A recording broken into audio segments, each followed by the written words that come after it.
تو دوست احباب شکوے کرتے ہیں جی ہمارے کام پورے نہیں ہوتے، اٹک جاتے ہیں، اور پھر وہ کسی کے پاس جاتے ہیں، عملیات والوں کے پاس، تو ان کا تو چونکہ کاروبار ہے، انہوں نے پیسے کمانے ہوتے ہیں، تو وہ سمپل جواب دیتے ہیں جی کسی نے لگتا ہے تمہارا رزق باندھ دیا ہے، کسی نے تمہارا رشتہ باندھ دیا ہے، اور ہم اس کو بلیو کر لیتے ہیں۔ بھئی اللہ کسی کو دینا چاہے تو کون اس کو باندھ سکتا ہے؟ کیوں کسی کو چھوٹا خدا بناتے ہو؟ کوئی کسی کا رزق نہیں باندھ سکتا، کوئی کسی کا رشتہ نہیں باندھ سکتا، ہمارا ایک ہی خدا ہے، اس کے کام کو کوئی روک ہی نہیں سکتا۔ خواہ مخواہ اپنا عقیدہ بھی خراب اور اپنا عمل بھی خراب۔ سیدھی بات ہے کہ نبی علیہ الصلوۃ والسلام نے جو باتیں سکھائیں ان کو کریں، خود بخود عملیات سے جان چھوٹ جائے گی۔ چنانچہ عورتیں اکثر پوچھتی ہیں جی کہ میرا رشتہ اچھا ہو جائے، بیٹے کو جاب مل جائے، بہو کا ویزا رکا ہوا ہے، فلاں کام اٹکا ہوا ہے۔ تو بھئی اٹکے ہوئے کاموں کے لیے عمل نبی علیہ السلام کے مبارک زبان سے ابو داؤد شریف کی روایت ہے۔ نبی علیہ السلام نے فرمایا جو مومن صبح شام 7 مرتبہ اس دعا کو پڑھے گا، اللہ تعالیٰ اس کے ہر ادھورے کام کو پورا فرما دے گا۔ اور وہ کیا ہے؟ حسبی اللہ لا الہ الا ہو علیہ توکلت وہو رب العرش العظیم۔ بعض لوگوں کو رزق کی تنگی کے بڑے شکوے ہوتے ہیں، اور ان کے دل پہ فاقے کا خوف رہتا ہے، ڈر رہتا ہے، اور فاقے سے بچنے کے لیے وہ سارا دن کاروبار کے پیچھے بھاگتے دوڑتے بھی رہتے ہیں۔ سنیے، ابو نعیم کی روایت ہے، ابن ابی شیبہ نے بھی اس کو لکھا کہ نبی علیہ الصلوۃ والسلام نے ارشاد فرمایا جو شخص اس دعا کو پڑھے گا اللہ اس سے 70 مصیبتیں دور کریں گے، جن میں سب سے چھوٹی مصیبت اس کا فاقہ ہوگا۔ جو شخص اس دعا کو پڑھے اللہ تعالیٰ اس سے 70 مصیبتوں کو دور فرمائیں گے، اور سب سے چھوٹی مصیبت فاقہ ہوگی، اور وہ فقرہ ہے لا حول ولا قوت الا باللہ لا ملجأ ولا منجأ من اللہ الا الیک۔ کئی مرتبہ انسان غمزدہ ہوتا ہے اور سوچتا ہے میں تو اکیلا ہوں، میرا ساتھ دینے والا کوئی نہیں، ماں باپ فوت ہو گئے، کہاں جاؤں، کس کو دل کا غم سناؤں، میرا غم کیسے دور ہو؟ نبی علیہ الصلوۃ والسلام نے فرمایا، کنز المال کی روایت ہے کہ قرآن مجید کی ایک آیت کو 3 مرتبہ یقین کے ساتھ پڑھ لیں، اللہ تعالی غمزدہ دل کو تسلی فرما دیتے ہیں۔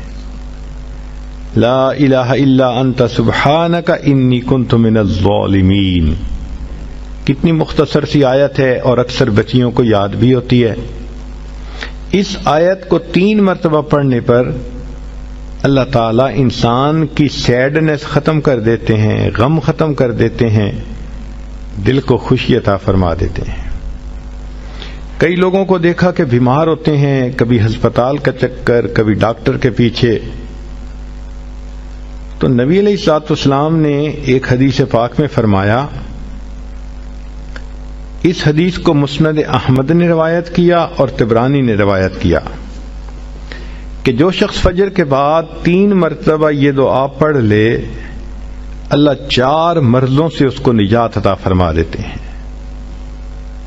امید ہے کہ مستورات توجہ سے یہ بات سنیں گی اور اس کی اہمیت کو ذرا سمجھیں گی کہ جو شخص فجر کے بعد 3 مرتبہ یہ آیت پڑھ لے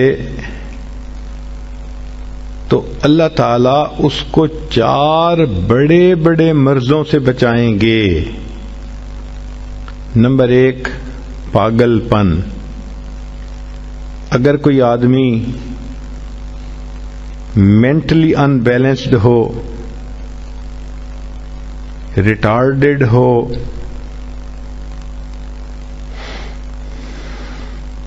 یا جس بندے کو چیزیں بھول جاتی ہوں یا چیزیں یاد نہ رہتی ہوں،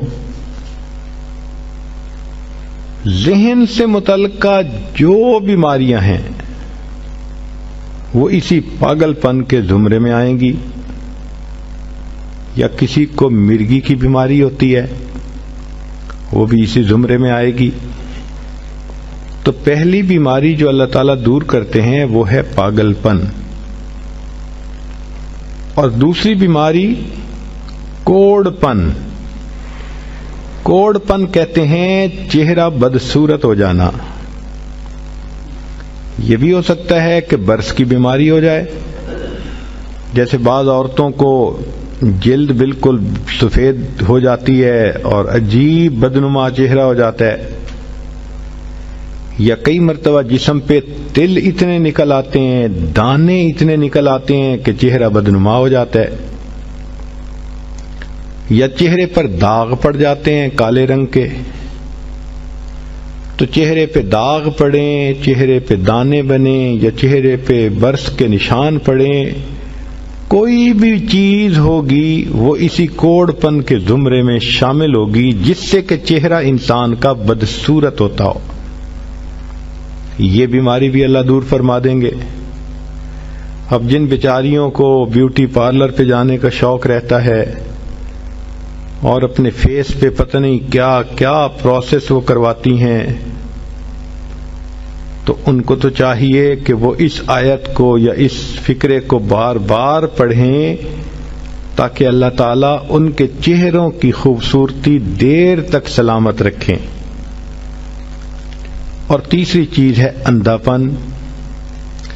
اندھے پن سے مراد یہ کہ آنکھوں کی بینائی ہی چلی گئی، یا آنکھوں میں موتیا بند آ گیا، یا آنکھوں پہ اینک لگانی پڑ گئی.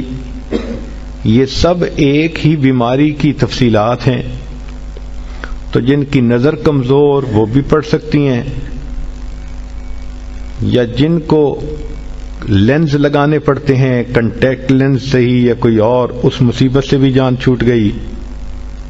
اور جن کی بینائی چلی گئی اللہ ان کے لیے بھی آسانیاں فرما دیتے ہیں. تو پاگل پن کی بیماری ختم، کوڑ پن کی بیماری ختم، اندھے پن کی بیماری ختم، اور چوتھا فرمایا فالج کی بیماری ختم. فالج ایک تو ہوتا ہے کہ انسان کا ہاتھ یا پاؤں کام ہی نہ کریں، اور ایک یہ بھی ہوتا ہے کہ اتنی ویکنس کہ عورت کہتی ہے مجھ سے تو کھڑا ہی نہیں ہوا جاتا، میرے پاؤں سن ہو جاتے ہیں، میرے ہاتھ سن ہو جاتے ہیں. یہ ساری چیزیں کمزوری اور فالج کی ابتدائی سٹیجز ہیں. تو یہ سب چیزیں ٹھیک ہو جاتی ہیں. اب بتائیں کہ اتنی بڑی بڑی بیماریوں سے جس بندے کو بچنے کی خوشخبری مل رہی ہو تو وہ تو پھر اس عمل کو کیے بغیر رہ ہی نہیں سکتا. اور یہ عمل دیکھو چھوٹا کتنا ہے. وہ جو فکرہ فرمایا حدیث میں وہ ہے سبحان اللہ العظیم وبحمدہ ولا حول ولا قوت الا باللہ. اتنا سا فکرہ پڑھنے پر اللہ چہرہ بھی پر نور بنا دیتے ہیں، میموری بھی تیز کر دیتے ہیں، اللہ تعالیٰ بینائی بھی تیز کر دیتے ہیں، اور اللہ تعالیٰ جسم میں طاقت بھی بھر دیتے ہیں. یہاں تک تو نیکیاں کمانا، گناہوں کو بخشوانا، فرشتوں کی دعائیں لینا، غمزدہ دل کو تسلی ملنا، اور بیماریوں سے محفوظ ہونا، اس طرح کے عمل بتائے تھے. اب ایک عمل سن لیجئے کہ دجال سے محفوظ ہونا. دجال ایک تو بڑا ہوگا نا، جس کو دجال اکبر کہتے ہیں، جو آئے گا اور بندے اس کے پیچھے لگ کر اپنا ایمان خراب کر لیں گے، جو امام مہدی کے آنے پر اور عیسیٰ علیہ السلام کے آنے پر ظاہر ہوگا، ان کے آنے سے پہلے ظاہر ہوگا، اور عیسیٰ علیہ السلام اس کو لد کے مقام پر قتل کر دیں گے۔ اس فتنے سے نبی علیہ السلام بچنے کی دعائیں فرماتے تھے، صحابہ بھی بہت ڈرتے تھے اس فتنے سے۔ تو انسان کا دل چاہتا ہے کہ دجال سے محفوظ ہوں۔ حدیث پاک میں ہے، جو شخص جمعہ کے دن سورہ کہف پڑھے تو جمعہ سے جمعہ تک اس کے گناہ معاف، اور اگر وہ روزانہ پہلی 10 اور آخری 10 آیتیں پڑھ لے، اللہ اس کو دجال سے محفوظ فرمائیں گے۔ تو اس عمل کو کرنے سے ایک تو دجال سے محفوظ ہو گئے، اور دوسری بات اور بھی سن لیجئے کہ دجال دجل سے بنا۔ دجل کا مطلب ہوتا ہے فریب دینا، دھوکہ دینا، اور بچیوں عورتوں کو انسان کی شکل میں بھی کئی دفعہ دجال مل جاتے ہیں۔ وہ ان کی عزتیں لوٹتے ہیں، بہانے بنا بنا کے دھوکے دیتے ہیں، ان کو بیٹرے کرتے ہیں۔ تو اس عمل کے کرنے سے عورت بچی ایسے دجالوں سے بھی محفوظ رہے گی۔ الہ الا اللہ، لا الہ الا اللہ، لا الہ الا اللہ، لا الہ الا اللہ، لا الہ الا اللہ، لا الہ الا اللہ، لا الہ الا اللہ، لا الہ